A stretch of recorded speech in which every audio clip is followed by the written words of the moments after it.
very much, Madam Deputy Speaker.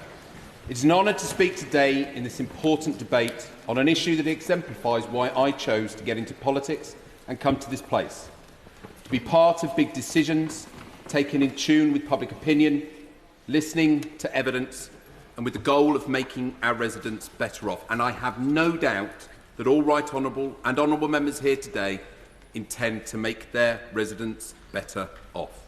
But in this case, tragically, better off means suffering less and giving them agency in the most painful moment of their lives. This bill before us addresses a situation where the status quo is utterly unacceptable. I hope that we can all agree in this place of the stories we've heard from the families of those who have watched a loved one die in pain, or of the fear that someone with a terminal diagnosis facing the prospect of an agonising death are heartbreaking. The choice we have with this legislation is whether we choose to do something about that status quo or not.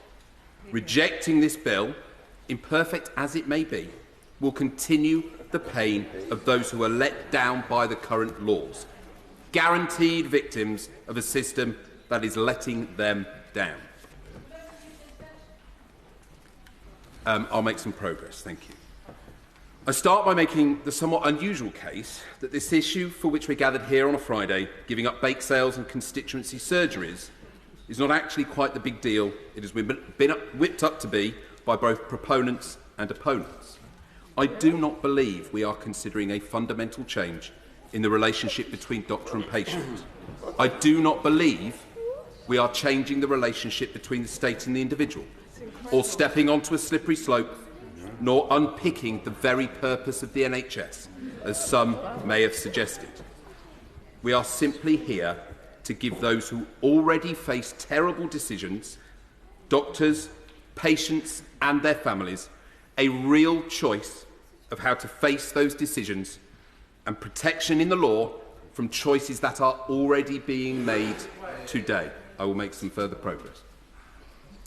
This bill simply gives the choice to those who will die, and those eligible will die soon, the manner and timing of their death, and it protects doctors and families from legal repercussions at such a tragic time. This is not a bill about the choice between life and death. It is the choice of how and when we will die, should we want it. This is the ultimate choice. We speak sometimes of the right to choose, of the right to decide how one might bring life into this world. A debate about which on Tuesday this chamber showed there is huge majority in favour of the right of the individual. We have a chance to neatly bookend the week by establishing the existential right of the individual, when given a terminal diagnosis, to be given the right to choose how one might exit this earthly realm. I will make some progress. Today, due to the extraordinary coverage of the honourable member for Spen Valley, who has given us a once-in-a-generation opportunity for this place to catch up with public opinion, and I truly believe we can take one more step forward towards regaining public trust and confidence in this system.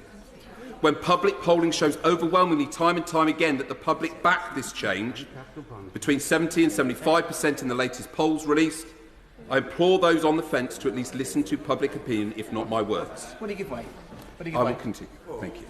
Nothing I say, however, is intended to simplify this issue, and I acknowledge the fears of many that the palliative care sector is not funded sufficiently for there to be a rational and viable choice between managed care at the end of life with a choice to end your own.